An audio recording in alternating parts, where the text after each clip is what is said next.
O mga kababayan, alam nyo ba ang latest?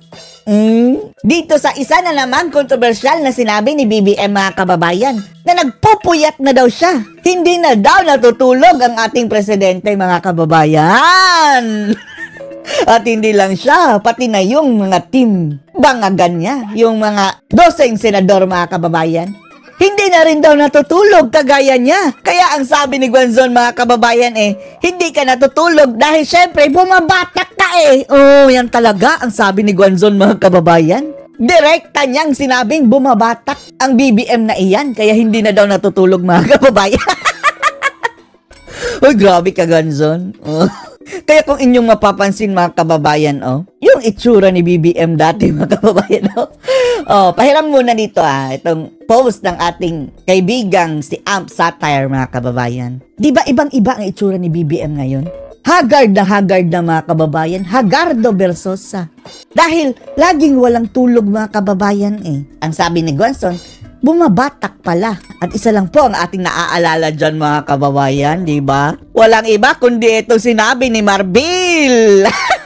Panoorin lang po natin ng mabilis mga kababayan bago tayo pumunta doon sa sinabi ni BBM. Marbil, pasok! Remember, ang drugs kasi based on sa economy natin Ang drug based na sa economy natin. Diyos mio. PNP chief ba ito?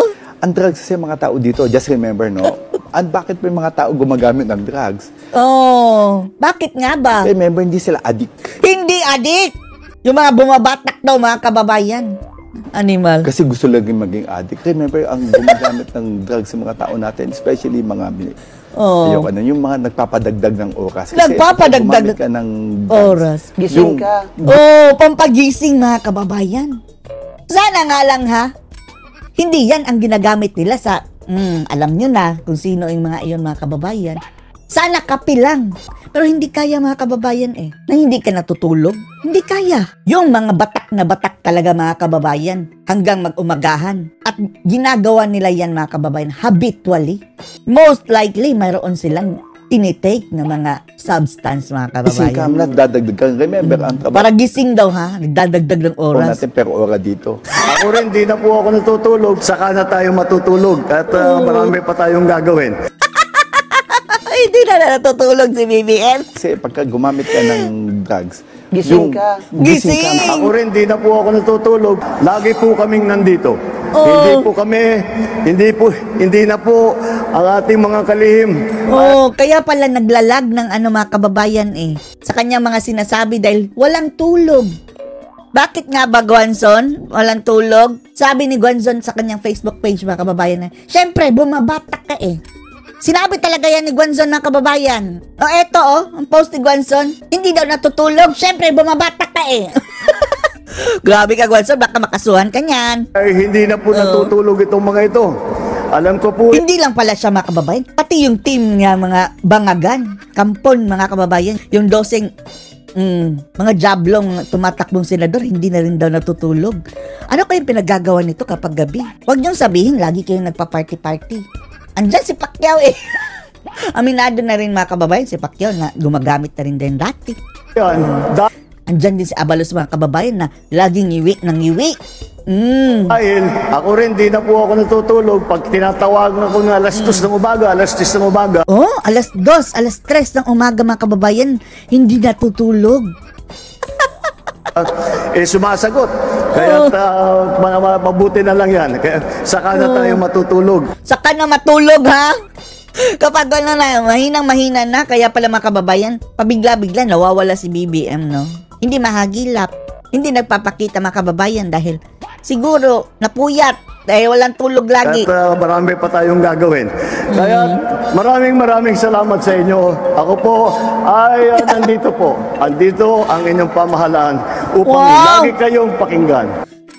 From the words of mga kababayan, BBM, na sinasabing bulag, pipi at bingi. Lagi daw pinakikinggan ang ating mga hinaing mga kababayan. Simpleng panawagan na drug test, BBM, hindi ka nga nakikinig. Hair follicle drug test. Upang lagi kayong tulungan, upang gawin ang lahat, upang pagandahin ang inyong kabuhayan.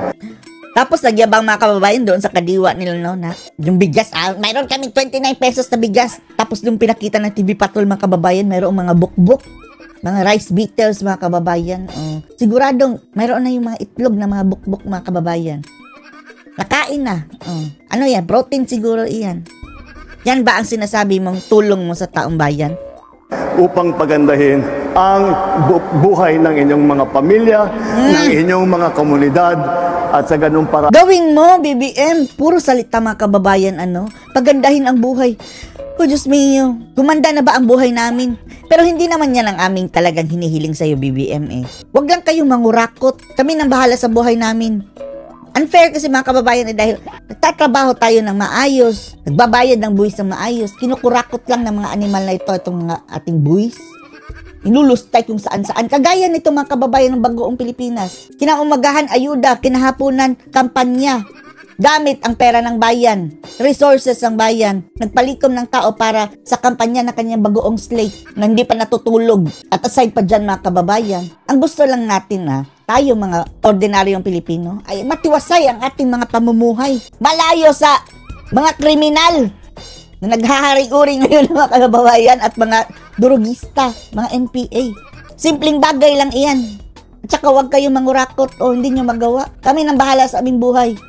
Dahil kapag wala yung mga iyan, mga kababayan, lalo na yung corruption at saka krimen, mag-i-improve ang ating economy by its own. Eto, puro pangako, hindi nga pangako, mga kababayan, buladas. Andyan siya sa kanyang pantasya, mga kababayan, nagumanda na daw ang buhay ng bawat Pilipino. Tapos bigay ng ayuda? Yan ba ang gumanda? Kung gumanda, dapat wala ng ayuda dahil hindi na humihingi ng ayuda ang tao. Pilipinas. Siya po ay ang nag-organisa sa pagbubuo ulit ng infrastruktura. At proud na proud siya sa kanyang mga trapong mga kandidato. Ng mga bahay para sa mga Sino yan? Ng bahay. Ito po, yan po ang ating isang Sino yan? Batukan natin yan. Nangako, mga kababayan, na 1 milyon kada taon na bahay. Pabahay ha. Hindi pa nga umabot ng kalahating milyon ang napagawa.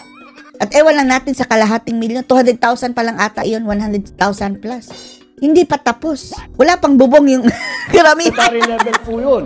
Kaya si Secretary at that time, Sino yan? Secretary Lacson. Isa pang ulol ng mga kababayan.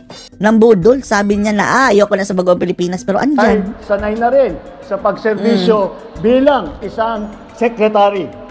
At si Senator Tolentino naman, traidor! siya naman ay nasa MMDA. Ang Isang MMDA hunyango. po, ang Metro Manila Development Authority. At sila ay... Pansinin niyo sila, mga kababayan, yung mga itsura, parang ang lulungkot, mga kababayan, natikman niyo na ba ang bangis ng mga taong nasusuklam sa inyo? Dahil nakikita nila yan sa mga tao, mga kababayan ang tatamlay dahil pumunta lang dyan ang mga taong iyan, mga kababayan, dahil sa ayuda. Ang bumubuo. Kaya ang mga itsura nila, mga kababayan, parang makasibangot, yung dosing apostolis niya. Ng lahat ng mga iba't ibang mayor sa iba't ibang mga lungsod, sa iba't ibang mga bayan. Wala pang tulog ito, ha? Remember. Sa Metro Manila. Hindi po madali ang trabaho na yan. Dahil maraming mayor po, kailangan makahanap kayo ng paraan upang... Sana matalo yan sa Tolentino, no? Traidor na yan. Upang lahat sila, mga kababayan, sana matalo. Isa, upang maging maganda ang daloy ng traffic. Upang maging maganda ang Tapos ang sinisiraan nila ngayon, mga kababayan, na traffic na masyado ang Davao City. Ay, Diyos mio. Lahat na lang, mga kababayan, na basta makakasira sa mga Duterte, sasakyan nila. tawag na public transport. Ang public transport natin sa Maynila, ang MMDA din, ang namamahala sa mga flood control. Pasalamat ka, tag-init na ngayon. Mainit rin ang ulo ng tao. At wala nang baha. Pagdating nito ng June, mga kababayan, magkakaalaman na naman itong mga flood control ng mga bangagan. So, anong masasabi nyo dito, mga kababayan, na umamin na wala siyang tulog, mga kababayan? Kulang sa tulog, tsaka na lang daw matulog kapag tapos na ang pangangampanya. Yan ba, BBM? At ang sagot naman ni Guanzon, dahil bumabatak ka. Anong masasabi nyo dito? Post your comments below.